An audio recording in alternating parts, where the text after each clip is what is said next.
अस्सलाम वालेकुम फ्रेंड्स, कैसे हैं आप सब लोग। होपफुली इंशाल्लाह आप सब लोग ठीक होंगे। अल्हम्दुलिल्लाह मैं बिल्कुल ठीक हूँ। अभी आज फ्राइडे है और मॉर्निंग टाइम है। मैंने सोचा आप लोगों के साथ अपनी फ्राइडे की रूटीन शेयर करती हूँ। और मैं एक्चुअली उठती हूँ सुबह 6:30 पर एवरी सिंगल डे। और सुबह उठकर जल्दी से पहले बच्चे जाते हैं तो चाय बना कर देती हूँ उनको। चाय बना के कप वगैरह में रख देती हूँ। उसके बाद जाके दोबारा सो जाती हूँ। फिर मैं उठ कर आती हूँ 9 बजे। तो अब इस टाइम पे बज रहे हैं 9:30। तो चलिए अब देखते हैं कि अब मैं क्या कर रही हूँ। सो फ्रेंड्स, इधर मैं चाय बनाने लगी थी मुस्तफ़ा के लिए और अपने लिए। एक्चुअली मुस्तफ़ा नाश्ते में चाय पीते हैं और साथ में पराठा खाते हैं। और वो जो बाहर मिलते हैं रेडीमेड पराठे, वही पराठा वो सेक कर खाते हैं। अगर घर का पराठा बना कर दो तो उनको पसंद नहीं आता, तो मैं बाहर से लेकर आ जाती हूँ। फ्रोज़न पराठे होते हैं, ये बहुत अच्छे होते हैं, टेस्ट भी इनका बहुत अच्छा होता है। इधर चाय भी बन गई थी। वहाँ जो होते हैं वो सुबह उठ के चले जाते हैं, तो मतलब उनको चाय कप में डाल के दे देती हूँ तो वो साथ में लेकर जाते हैं। यहाँ पर नहीं पीते। और मुस्तफ़ा घर पर ही नाश्ता करके फिर जाते हैं। और चाय के साथ जैसा कि बता रही हूँ पराठे वगैरह खाकर फिर जाते हैं। तो अभी आजकल पराठे खाने लगे हैं, इससे पहले वो ब्रेड खाते थे। तो हमारे यहाँ कोई इस तरह मतलब बैठ के नाश्ता नहीं करता। सबको जब जिसको टाइम मिलता है वो उसके हिसाब से कर लेते हैं नाश्ता। तो ये चाय निकाल ली थी मैंने 2 कप और पराठे भी रेडी थे। बस नाश्ता करने के बाद मुझे कुकिंग करनी थी। और कुकिंग मैं एवरीडे नहीं करती हूँ, मतलब 1-2 दिन छोड़कर करती हूँ। अगर मुझे रोटी और सालन वगैरह कुछ बनाना हो तो मतलब एक दिन छोड़ के ही बनाती हूँ। मैं आपको दिखाने लगी थी चने की दाल मैंने ऑलरेडी उबालने रख दी थी, आटा भी गूंद लिया था। और ये चने की दाल जो उबल गई थी वो आपको दिखा रही थी कि चने की दाल बॉयल हो गई है। और साथ में मैंने ये गोश्त चढ़ा दिया था ताकि अगर जब तक दाल बॉईल होगी तो इतनी देर में गोश्त निकल जाएगा। इसको भून कर इसमें दाल मिक्स कर दूँगी। तो आज मैं चने की दाल गोश्त बना रही थी खाने में। अच्छा लगता है, सब बच्चे खा लेते हैं तो आराम से, मतलब परेशानी नहीं होती। वरना कुछ चीज़ अगर मैं बनाऊँ और फिर बच्चों को पसंद नहीं आए तो बहुत परेशानी होती है। और तो मैं सोच के मुझे बनाना पड़ता है कि हर वही चीज़ घर में बनाऊँ जो बच्चे भी खा लें और हम लोग भी खा लें, मतलब आराम से। क्योंकि ज़्यादातर मसला बच्चों का होता है, मैं तो खैर कुछ भी खा लेती हूँ। इधर मैं रोटी बनाने लगी थी और रोटी भी आपको मैं साथ में बताती हूँ कि रोटी मतलब मैं एवरी सिंगल डे नहीं बनाती हूँ। 2 दिन या 3 दिन छोड़ कर ही मैं रोटी बनाती हूँ। मतलब मैं एक साथ ही 15-20 रोटी बना कर रख लेती हूँ और वो 2-3 दिन आराम से निकल जाती है। और इसके बाद फिर मैं रोटी बनाती हूँ। और अगर कभी नहीं भी बनाने का मूड होता तो बाहर से नान वगैरह ला कर रखते हैं, फ्रोज़न नान, तो वो हम लोग खा लेते हैं। मतलब खाने का कोई मसला नहीं होता। आप लोग देख सकते हैं दाल बन गई है और बहुत अच्छी, मतलब इसका कलर आया था दाल का। और ये आप देख रहे हैं कि रोटी भी मेरी साथ साथ बनती जा रही है। काम करने में मतलब ज़्यादा टाइम नहीं लगता अगर आपके माइंड में हो कि आपको क्या खाना बनाना है। क्योंकि आजकल सबसे मेजर प्रॉब्लम यही हुआ है कि सुबह उठ के सोचना पड़ता है कि खाना क्या बनाए।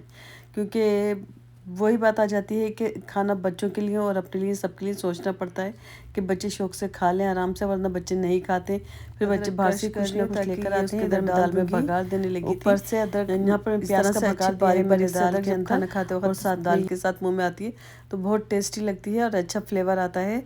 तो इसीलिए मैं आपको दिखा रही थी साथ में कि मैंने अदरक है और मतलब इसको अदरक को भी डाल दिया है। अभी मैं गरम मसाला डालने लगी हूँ ऊपर से, क्योंकि जैसा कि आपको बता रही हूँ दाल बिल्कुल रेडी हो चुकी है, रोटी भी ऑलमोस्ट बन गई है, सारा कुछ हो गया। मैं क्लीनिंग करने लगी थी, ये आप देख सकते हैं। साथ में ये भी दिखा रही थी कि मैंने मैंगो ला कर रखे हुए हैं, आप लोगों को दिख रहे होंगे। Oh my God, it's so yummy. Actually मैंने इस तरह से कवर करके इसलिए रखे हैं ताकि थोड़े से मतलब येलो और हो जाएं और थोड़े सॉफ्ट हो जाएं, क्योंकि आपको दिख रहा होगा कितने टाइट हैं अभी। तो अभी मैं चाहती हूँ कि थोड़े सॉफ्ट हो जाएं तो खाने में मज़ा आए। लेकिन मीठे बहुत हैं, बहुत ही मज़ेदार हैं। आप लोग देख रहे हैं अभी फ्राइडे का टाइम हो गया है, मतलब जुम्मे का टाइम हो गया है और जुम्मा पढ़ना है। तो ऐसे भी सारी नमाज़ें कोशिश करके पढ़नी चाहिए, अल्लाह कबूल करने वाला है। और जितना जब आपको टाइम मिले आप पढ़ लेना ज़रूर। जो भी अगर देख रहा है मेरा ये व्लॉग और ये वीडियो, तो उनको जैसे भी जब भी टाइम मिले तो वो अपने हिसाब से पढ़ सकते हैं। और चलिए पहले नमाज़ पढ़ती हूँ, उसके बाद आपसे बात करती हूँ। मैं नमाज़ पढ़ चुकी थी और अभी महक आ गई थी पल्ली शिज़ा के साथ, क्योंकि पल्ली शिज़ा को कहीं बाहर जाना था। और गर्मी भी बहुत थी। गर्मी मतलब आज समर का पहला दिन था और बहुत ही खूबसूरत वेदर हुआ था, बहुत गर्मी थी और बाहर हवा चल रही थी ठंडी ठंडी, बहुत अच्छा लग रहा था। इधर मैं आपको अपना आउटफिट दिखा रही थी, आप लोग देख सकते हैं। क्योंकि फ्राइडे है। फ्राइडे को अक्सर मैं फ्राइडे को सलवार सूट ही पहनती हूँ। और क्योंकि फ्राइडे को मुझे लगता है कि हाँ स्पेशल होता है, बहुत हम सबके लिए स्पेशल होता है। ऐसे भी अभी शबान का महीना चल रहा है तो सब मतलब हर दिन ही बहुत स्पेशल है।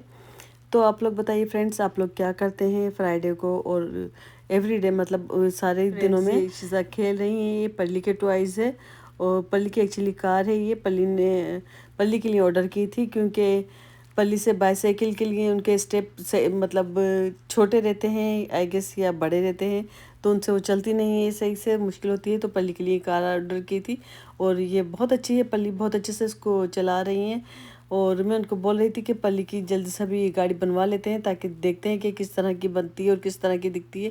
ये बॉक्स में से निकाला तो ये हमारा टॉम जाके इसके अंदर बैठ गया था, क्योंकि आपको पता है कि बिल्लियों को इस तरह के बॉक्सेस में जाके बैठना बहुत अच्छा लगता है। और ये निकल रहे नहीं थे इसके अंदर से, तो मैंने फोर्सली निकाला था, क्योंकि कोई भी बॉक्स होता है, ये तो काफ़ी बड़ा था, कोई छोटा सा बॉक्स होता है, ये छोटा सा प्लास्टिक बैग होता है, ये उसके अंदर बिछा कर बैठते हैं।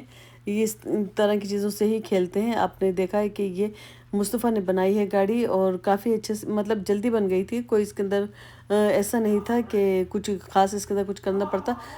2-3 पार्ट थे जिसको बस ज्वाइन करना था और वो मुस्तफ़ा ने लगा दिए थे। और आप देख रहे हैं कि पल्ली काफ़ी यानी कि इसके अंदर आराम से इसको ड्राइव कर सकती हैं, अच्छे से कर सकती हैं इसको। मतलब अभी सीट थोड़ी सी और पीछे करवानी थी, सीट थोड़ी सी करीब हो रही थी, क्योंकि पल्ली की हाइट माशाल्लाह बहुत अच्छी है और वो अपनी एज से 2-3 साल बड़ी ही दिख रही होती हैं, जितनी यानी कि पल्ली अभी 6 साल की हैं और उनकी पल्ली की हाइट से मतलब 8-10 साल की वो बच्ची दिखती हैं। तो इसीलिए थोड़ी सी सीट महक चाह रही थी कि और पीछे हो जाए। तो आप लोग देख रहे हैं कि मुस्तफ़ा और महक करवा रहे हैं ताकि इसकी सीट पीछे हो जाए। और बहुत अच्छी और लाइट वेट है, मतलब इतनी हेवी नहीं है, मतलब आसानी से ड्राइव कर सकती हैं। इधर मैं जाने लगी थी, हम लोगों ने सोचा कि चलो समर है, दिन भी बड़ा है, तो हम लोग कहीं बाहर होकर आते हैं। तो हम लोग जा रहे थे, मैं और महक। हमने सोचा, मुझे गज़ल के यहाँ कुछ काम था तो हमने सोचा चलो जाकर तो वहाँ से अपना जो काम है वो कर आ जाते हैं। ऐसे भी दिन दिन है और गर्मी भी है, तो गर्मी में अक्सर बाहर निकल जाना अच्छा लगता है, मज़ा आता है। सर्दियाँ होती हैं तो बहुत सोचना पड़ता है, लेकिन गर्मी में बहुत अच्छा लगता है, बहुत इंजॉय करते हैं। और अब मास्क की ऐसी आदत हो गई, चाहे कहीं भी जाएं मगर मास्क पहनना नहीं भूलते। तो आप लोग देख सकते हैं कि हम लोग आ गए थे गाड़ी के अंदर और अभी हम जाने लगे थे गज़ल के घर पर। जैसे कि मैंने आपको बताया, मुझे काम था कुछ इसलिए जा रही थी और सोचा कि चलो थोड़ी सी जाके वहाँ पर चाय वगैरह पीकर आ जाएंगे। गज़ल का घर बहुत मतलब दूर नहीं है, कम से कम मेरा ख्याल है 10-15 मिनट की ड्राइव है, ज़्यादा दूर नहीं है। तो जल्दी से चले जाते हैं और अच्छा लगता है। हम पहुँच गए। आप देख रहे हैं मोहम्मद खड़े हैं और ये आयशा खुश हो रही थी बहुत, क्योंकि अचानक से अगर कोई आ जाता है तो ये बहुत खुश हो जाती हैं। मतलब हम लोग अचानक ही आए थे और ऐसा कोई प्लान था नहीं। तो अभी हम लोग बस यहाँ से जाने लगे थे। आयशा ज़िद कर रही थी कि उनको भी हमारे साथ ही आना है और हम लोग लेकर आ जाते, लेकिन फिर यह होता कि थोड़ी देर के बाद वो रोने लगती, फिर उनको वापस जाना होता, तो फिर कौन ड्रॉप कर आता, ये मसला था। तो इसीलिए हम लोग साथ लेकर नहीं आए, बस इतनी ही देर बैठे थे, मतलब जैसा कि मैंने आपको बताया 4-5 मिनट। अब हम लोग वापस जाने लगे थे घर की तरफ। आज का दिन किस तरह से निकल जाता है, यानी कि अभी तो दिन काफ़ी बड़े हो गए हैं। जब दिन छोटे थे तो पता ही नहीं चलता था कि कब रात होती थी कब सुबह हो जाती थी, मतलब दिन पलक झपकते ही गुजर जाता था। तो बस यही था मेरा आज का व्लॉग। होपफुली आप लोगों को अच्छा लगा हो तो लाइक कीजिएगा, फैमिली फ्रेंड के साथ शेयर कीजिएगा। जाते जाते आप लोगों के साथ एक बात शेयर करनी थी कि अगर आप लोग जब नमाज़ पढ़ रहे होते हैं और जब कोई भी यानी कि इबादत कर रहे होते हैं, तो उन सब के लिए, अपने माँ बाप के लिए भी दुआ क्या कीजिए जो आपके पास हैं, उन सब की सेहत के लिए, तंदुरुस्ती के लिए, लंबी उम्र के लिए दुआ मांगा कीजिए, क्योंकि बहुत अनमोल नेमत है। जिसके पास नहीं है तो आप उनसे पूछ सकते हैं, मुझसे पूछ सकते हैं कि मैं किस तरह अपनी माँ को मिस करती हूँ, बहुत हमेशा करती हूँ।